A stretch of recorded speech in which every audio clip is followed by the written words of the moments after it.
The Cabo de Gata was born in two cataclysmic volcanic events, one 16 million years ago and the other 8 million years ago. With the force of 100,000 atomic bombs, the Earth erupted. A dark brown and grey pillar of smoke, ash and molten rock, over 200 meters wide, shot into the air faster than the speed of sound to a height of over 20,000 meters. A double sonic boom would have been heard 300 kilometers away. A solid wave of heat turned everything in its path to cinders and ash as it traveled outwards at almost the speed of sound.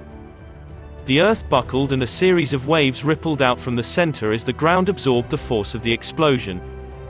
As these waves met the sea only 1 kilometer away, they caused tsunamis that reached a height of 20 meters that then sped across the Mediterranean Sea to crash onto the shores of North Africa only minutes later. The pillar of smoke and ash reached its maximum altitude in the troposphere and started to spread out into a vast cauliflower shape, turning the bright tropical day to night, a night punctuated by a deadly shower of now solid rock, raining down from where it had solidified out of the molten magma bombs 10 kilometers above. Meanwhile, the magma chamber, up to 2 kilometers beneath the surface, was emptying its store of molten rock through the vent hole beneath the pillar, in gold and red waves that washed outwards faster than a horse could run.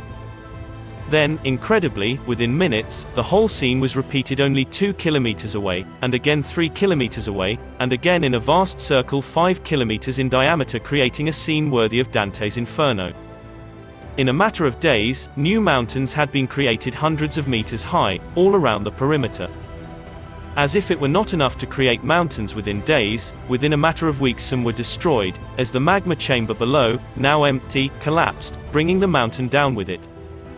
The sight must have been awesome, as these peaks, the largest in the Cabo de Gata, over 10 kilometers long and 5 wide and up to 5,000 meters high, suddenly and without warning, collapsed like a demolished chimney, leaving behind a rocky rim called a caldera and a central cone. There are 3 calderas in a corridor 20 kilometers long and 5 wide, running from southwest to northeast.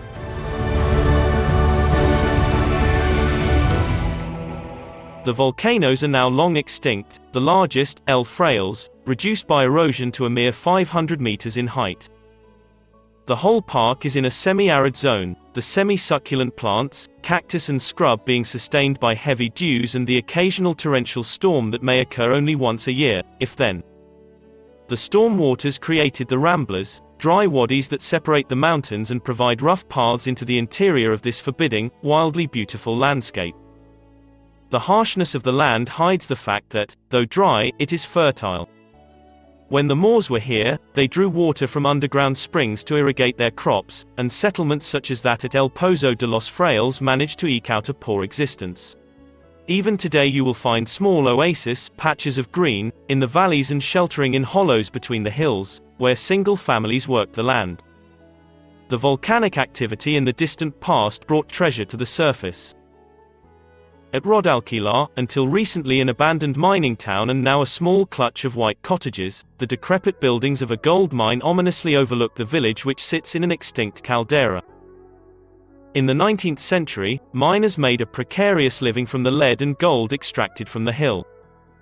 Then foreign mining companies moved in with dreams of riches and, one after the other, they failed to see much of a return on their investment and went away again. The gold at Rodalquilar may have been hard to extract, but the garnets that wash out of the rhyolite in a much smaller caldera near Níjar are literally waiting to be scooped up by the handful. Most of the settlements though are on the shore. For the majority of its length the coast is rugged cliffs interspersed with small bays and coves. Many can only be reached on foot or bicycle. The reward for the intrepid is often a sandy beach, natural fantastical sculptures produced by wind and waves eroding the rock, and solitude. The harbor at San Jose, in one of the larger bays, provides shelter for the fishing boats that daily go out to the incredibly rich waters just off the coast, waters that are part of the protected area. San Jose has become something of a tourist area and, in recent years, has expanded to form a small town with restaurants and bars and urbanizations climbing the sides of the headlands that protect the bay. Further north, Isleta de Moro is different again. The fishing boats here are hauled onto a small, rocky beach by hand. The dazzling white houses and just a couple of fish restaurants provide a splash of color in a parched landscape. The beach may not suit the sun worshipper, but the clear waters are a paradise for the scuba and snorkel diver.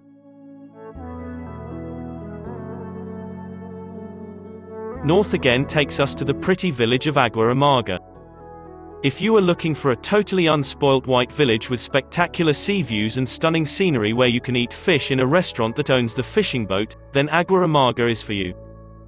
The village is distinguished by the terminus of a mineral railway that brought iron ore from a mine some 30 kilometers inland, to an ore loading dock in a small, sheltered cove just the other side of the bluff that protects the Agua Amarga Bay.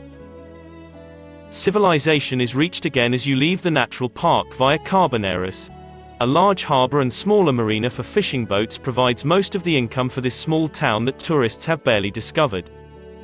Carboneras came to the notice of the public in 1962 when Peter O'Toole, Alec Guinness, Anthony Quinn, Jack Hawkins, Omar Sharif and Anthony Quayle rowed in to film Lawrence of Arabia. The focal point of the town is the castle of San Andres. It looks in suspiciously good condition considering it was built in 1583 until you discover that it was restored in 2013. In the town you will see amphora. Although they look like the authentic 2,000-and-odd-year-old article favored by the Romans and Phoenicians for the carriage of wine and olive oil, they are modern replicas that spend a few months beneath the waves in the harbor to encourage the barnacles and crustaceans to attach themselves and leave behind those distinctive, gray, circles of hard lime. The Cabo de Gata is not for the faint-hearted. In the summer it is barren and scorching hot, and in the winter it is barren and surprisingly cold, especially when the wind howls off the sea. Many people see a wild beauty in this desolate region. To find out more about this fascinating area, go to visit-andalucia.com.